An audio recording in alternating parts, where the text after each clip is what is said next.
किसी की नहीं सुनता ये लड़का। कितनी आवाजें दी, लेकिन मजाल है जो पलट कर एक बार भी माँ की तरफ देखा हो। पता नहीं किस बात का बदला ले रहा है मुझसे और किस जुर्म की सजा दे रहा है खुद को। छोड़ो भी, रहने दो, देर हो रही होगी इसे। बीनिश की माँ ने दीवरानी के कंधे पर हाथ रखते हुए इसे तसल्ली दी। बस कर दे भाभी, रहने दें, झूठी तसल्लियां ना दिया करें आप मुझे। मैं वाकई परेशान रहने लगी हूँ अब इसकी वजह से। माँ का जरा ख्याल नहीं रहा इसको कि माँ को सलाम करे और माँ की दुआओं में घर से रुखसत हो। इसे फूफो के दुखड़े सुनना तो याद रहता है, लेकिन माँ का हाल पूछना कभी याद नहीं रहता। बस मजबूरन सा घर आता है, मिलता है और सुबह होते ही बगैर किसी से मिले चला जाता है। आखिर मेरी गलती क्या है, मुझे बताएं तो सही। मुझे तो डर ही लगता है कहीं बीनिश के साथ भी, मेरा मतलब बीनिश को खुश रखेगा या नहीं। मुझे बहुत फिक्र होती है, कहीं जज्बात में हमने कोई गलत फैसला तो नहीं कर लिया बीनी के लिए। खबरदार खबरदार, जो हमदान ने मेरी बेटी को तकलीफ पहुंचाने का सोचा भी तो इसकी जिंदगी हला कर रख दूंगी। जानता नहीं है वो अभी अपनी ताई को। मेरी इकलौती बेटी की आंख में इसकी वजह से अगर एक आंसू भी आया तो देख लेना। समझाओ बेटे को, तुम्हारे साथ इसके जो भी मामलात हैं वो सही हों या ना हों, लेकिन मेरी बेटी के साथ इसके सारे मामलात सही होने चाहिए। तुम क्या दर दर की ठोकरें खाना चाहती हो? तुम्हारा अपना जो कुछ था वो तुम्हारे शौहर ने जुए में हरा दिया। अब क्या अपने सर से छत को भी छीनना चाहती हो? बात करो हमदान से। अपनी बेटी के साथ किसी भी किस्म की ज्यादती बर्दाश्त नहीं करूंगी मैं।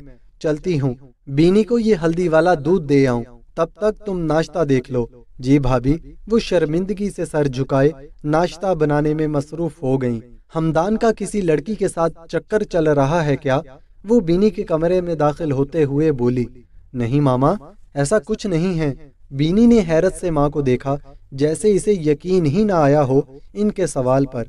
ऐसा कुछ होना भी नहीं चाहिए बेटा, वरना मैं इसका वो हाल करूंगी कि पूरा गांव देखेगा। नहीं मामा जानी, ऐसा कुछ नहीं है, आप कुछ ज्यादा ही सोच रही हैं। हमदान को मुझसे ही फुर्सत नहीं होती, वो भला क्या किसी और लड़की की तरफ देखेगा। मैं इसे खुद में ही इतना उलझा कर रखती हूँ कि वो किसी और से बात करना तो दूर देख भी नहीं पाता।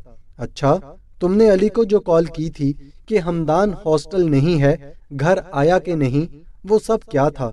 क्या वाकई वो अपने दोस्त की तरफ था या फिर कुछ और मामला है? और अगर दोस्त की तरफ था भी तो इसने तुम्हें बताना जरूरी नहीं समझा।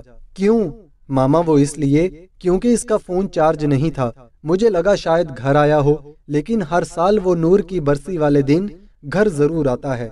अब मुझे नहीं पता चला कि वो घर आया है या शादी पर। तुमसे किसने कह दिया कि वो हर साल नूर की बरसी पर घर आता है? मामा के सवाल पर बीनिश चौंक गई। क्या मतलब मामा? वो हर साल घर आता है पिछले 3 साल से।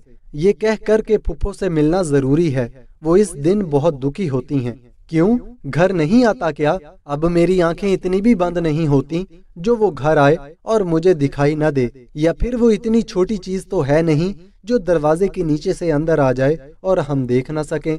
आखिर क्या खेल खेलना चाह रहा है वो तुम्हारे साथ?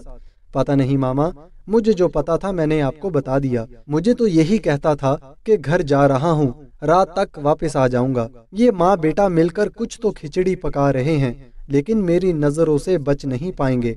इनकी ये चालाकियां समझ रही हूँ मैं। मेरी बेटी का हक नहीं मारने दूंगी मैं किसी को। तुम फिक्र नहीं करो, ये हल्दी वाला दूध पियो, मैं पता लगा लूंगी कि क्या मामला है। जी। बीनिश भी परेशान हो चुकी थी।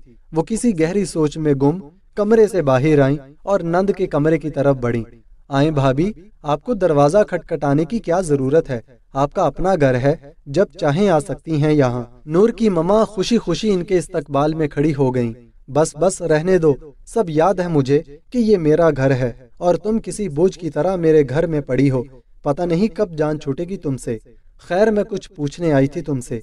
जी भाभी, पूछें, क्या पूछना चाहती हैं आप? शायद आपके किसी काम आ सकूं मैं। जो मैं पूछने वाली हूँ इसका सही सही जवाब देना, वरना मुझसे बुरा कोई नहीं होगा।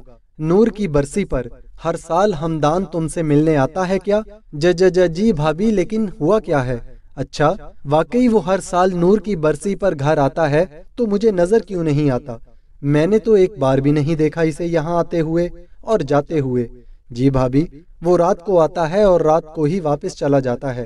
ایسی کیا مجبوری اس کی جو وہ چوروں کی طرح آتا ہے اور چوروں کی طرح ہی چلا جاتا ہے؟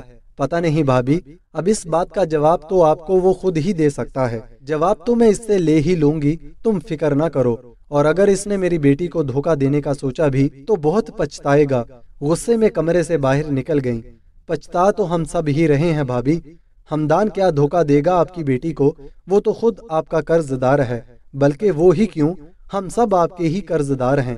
آخر آپ نے ہم سب پر رحم کھا کر اپنی چھت تلے پناہ جو دی ہے، آپ کا قرض زندگی بھر نہیں چکا پائیں گے ہم۔ میری بیٹی بھی اس قرض کا مداوع ادا کر چکی ہے، اب ہم سب کی باری ہے۔ بے بس سی کرسی پر بیٹھ کر بینی کی یاد میں آنسو بہانا شروع ہو گئیں۔ حمدان ہاسٹل پہنچ کر اپنا بیگ اٹھائے یونیورسٹی میں پہنچا ہی تھا کہ بینش کی کالز آنا شروع ہو گئیں۔ کیا مسئلہ ہے بینی؟ صبح صبح ابھی پہنچا ہوں یونیورسٹی، کلاس میں جا رہا ہوں اور تم کال پہ کال کیے جا رہی ہو۔ سب خیریت ہے؟ کچھ خیریت نہیں حمدان، تم پچھلے 3 سال سے جو جھوٹ بولتے آ رہے ہو وہ آج پکڑا جا چکا ہے۔ کیا جھوٹ؟ حمدان نے چونک کر فون کان سے ہٹا کر بینش کا نمبر دیکھا اور دوبارہ کان سے لگا لیا۔ یہی کہ تم پچھلے 3 سال سے مجھ سے یہ جھوٹ بول رہے ہو کہ پھپھو سے ملنے گھر جا رہا ہوں، لیکن ماما نے تو تمہیں گھر آتے ہوئے نہیں دیکھا۔ کیا میں پوچھ سکتی ہوں کہ کیا گیم کھیل رہے ہو تم میرے ساتھ؟ حمدان نے غصے سے اپنے بال مٹھی میں جکڑے اور گہری سانس لیتے ہوئے نچلا ہونٹ دانتوں تلے دبایا۔ بتاؤ اب، کچھ بول کیوں نہیں رہے تم؟ کیا بولوں میں بینی؟ جب تمہیں مجھ پر یقین ہی نہیں ہے تو میرے بولنے کا فائدہ؟ غصے سے فون بند کرتے ہوئے سیڑھیوں کی طرف بڑھا، لیکن سامنے کسی سے ٹکرا گیا۔ سامنے رملہ تھی، اگر اس کا ہاتھ نہ تھامتا تو وہ منہ کے بل سیڑھیوں سے گر جاتی۔ حمدان کے سینے میں منہ چھپائے ڈر سے آنکھیں بند کیے کھڑی رہی۔ ایکسکیوز می، مجھے کلاس کے لیے دیر ہو رہی ہے میڈم، آپ پیچھے ہٹنے کی گستاخی کریں گی؟ رملہ تیزی سے پیچھے ہٹی، اپنا دوپٹہ سیٹ کیا۔ ایک تو غلطی آپ کی ہے اور الٹا مجھ سے معافی مانگنے کی بجائے مجھے ہی باتیں سنا رہے ہیں آپ۔ جیسے ہی نظر حمدان پر پڑی خاموش ہو گئی۔ I am sorry. حمدان نے دونوں ہاتھ اوپر اٹھائے اور چہرے پر مسکراہٹ سجائے معذرت کرتے ہوئے وہاں سے چل دیا۔ رملہ اسے جاتے ہوئے دیکھتی رہ گئی اور اس کی مسکراہٹ میں کھو سی گئی۔ کتنا درد چھپا ہے اس کی مسکراہٹ میں بھی، کسی گہری سوچ میں گم ہو گئی۔ Every thing is okay? کسی جانی پہچانی آواز پر واپس پلٹی تو پیچھے نصیر کھڑا تھا۔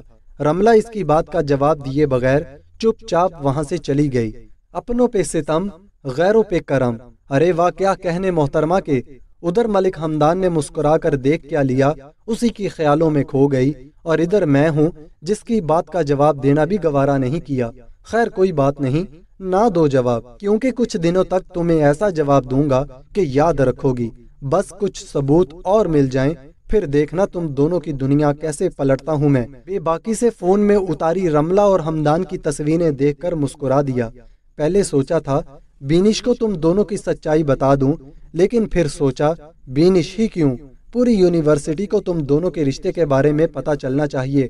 آخرکار میری انسلٹ بھی تو پوری یونیورسٹی کے سامنے ہی کی تھی آپ نے مس رملہ، تو پھر آپ کی اوقات بھی پوری یونیورسٹی کو ہی پتہ چلنی چاہیے نا۔ بے باکی سے مسکراتے ہوئے آگے بڑھ گیا۔